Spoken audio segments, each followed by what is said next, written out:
Okay, tonight we need to talk about parenthetical documentation, which is also sometimes called in-text citation because it occurs within the text of the paper.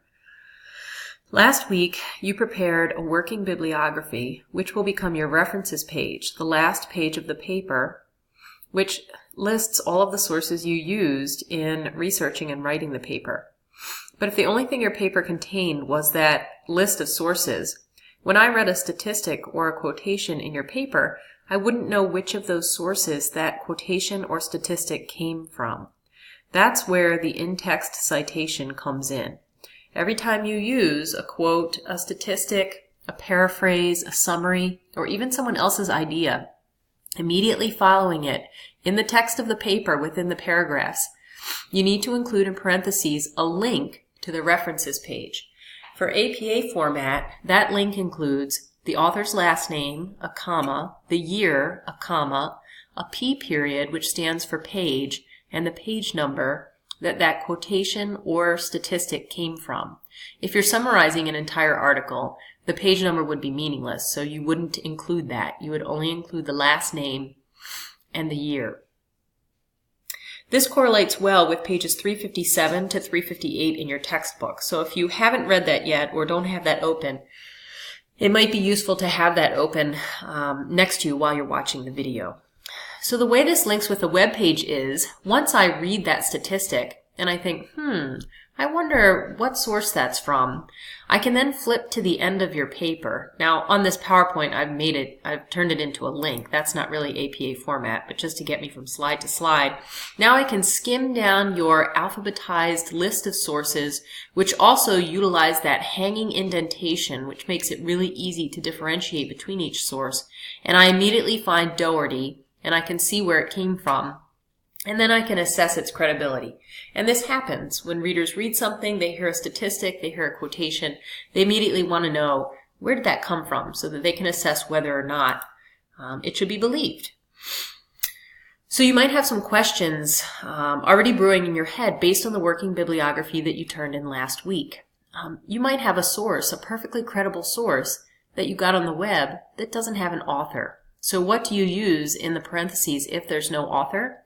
You use a shortened version of the title. And that's simply because if there isn't an author, the title is what comes next. So this web page, it's a good source from breastcancer.org, did not have an author. And the title's kind of long, Cancer in Women Over 40 Who Are Not Married. It would be kind of silly to put that entire title in parentheses. So you use just the first 3 to 4 words because, again, we want to be able to skim down that list and quickly find where that source came from. Another question you might have is, what if the source doesn't have a date? And that might happen, especially with some web sources. And it doesn't necessarily mean they're bad sources. Dates are very important to APA format, though. APA format is often used in the sciences, and dates are important when doing research on the sciences. So you do need to indicate that you looked for a date and there wasn't one by writing N period, D period. No date. What do you do if there's no page number? And this happens all the time on the web.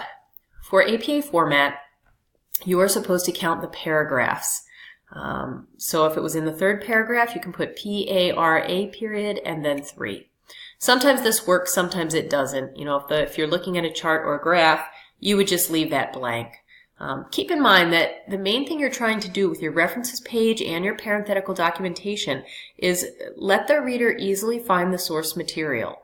They want to know if it's a credible source, if this is accurate information. So keep that overall picture in mind and don't stress out too much if you can't find certain information. You know, I've got the website here. I could probably do Control F at that website with some of these words, and that would bring me to the place in the website where you found the information. So try to do what's asked for APA format, but if you can't, keep that overall goal in mind. Another good thing to do when you're writing is to go ahead and integrate that source into the text, as this person has done. In his 2009 New York Times Magazine article, The Case for Working with Your Hands, writer Matthew Crawford writes, and then comes the summary or paraphrase. So they've given me lots of information, the name of the magazine, the name of the article, the name of the writer, the year. You wouldn't have to give all of that. I would select whatever information is going to show that source's credibility. If the person is well known, or the magazine is a scholarly journal, or the date, is important because it's very recent. I know this one isn't, but if it is. Now, if you do put that source material in the text, you don't need to repeat it in the parentheses. So I'm not going to put Crawford in the parentheses here because I've already said it in the text, and I'm not going to put 2009 in the parentheses here because I've already said it in the text. You would never really put the page number or the paragraph number into the text because that's not helpful information. It belongs in the parentheses.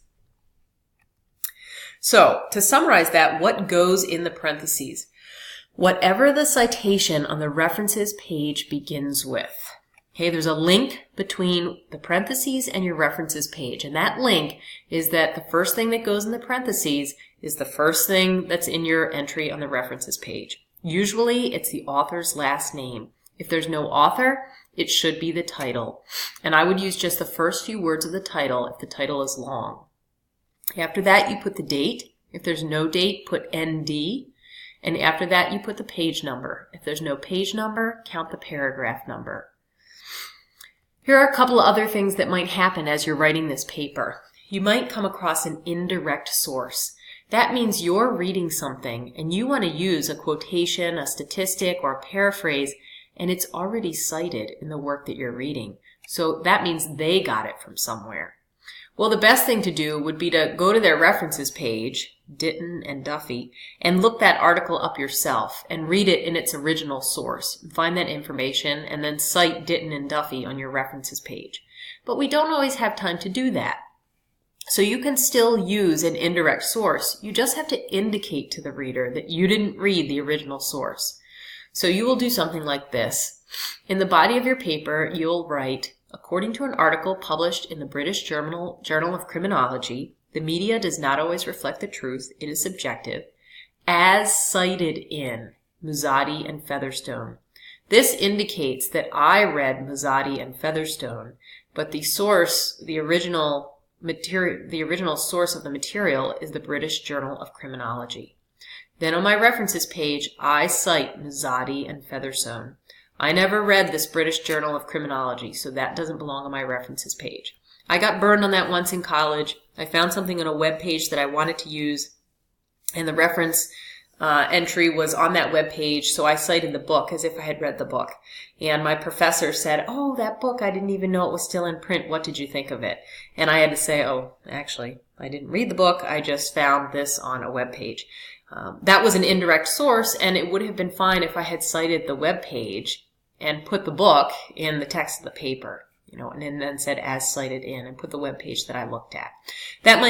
This might happen when you read your scholarly article because they contain so many citations.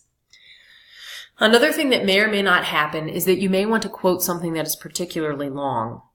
Now, as a general rule, you don't want more than 10% of your paper to be quoted, and this paper is pretty short, so I would say maybe one block quote tops.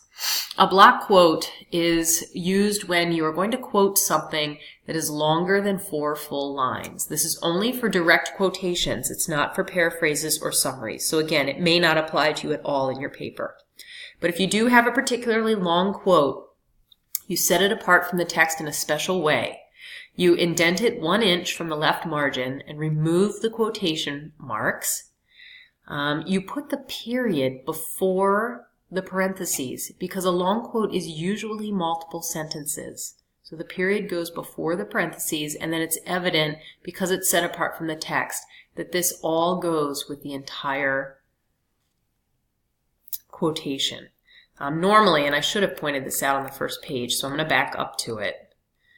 Normally, when you're using parenthetical documentation, the period goes after the parentheses, and that shows that this only goes with the preceding sentence.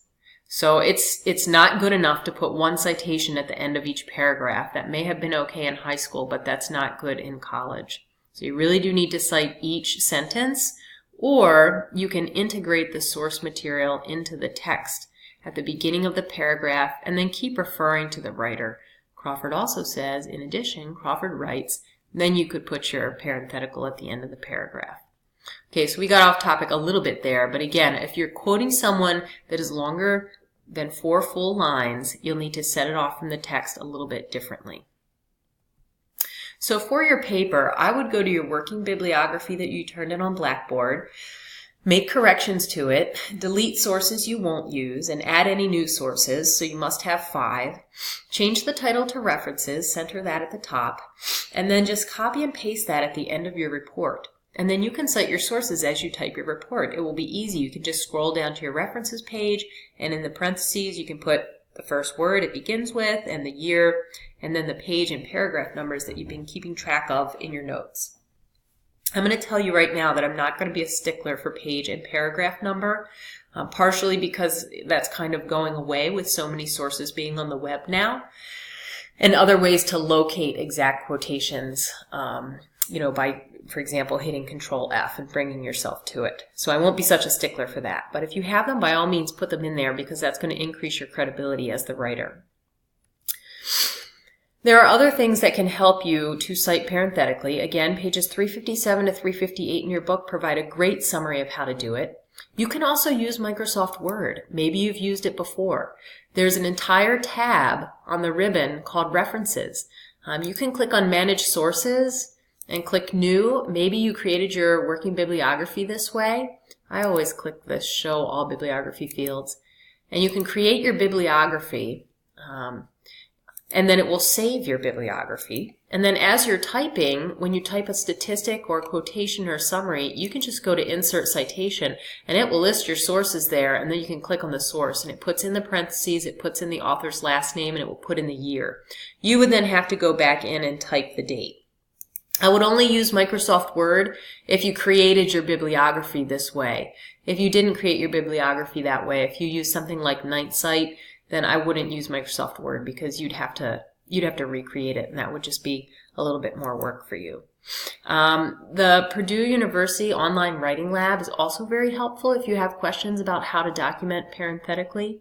And then again, remember that you have things like NightSite that can help you to cite new sources as they come along.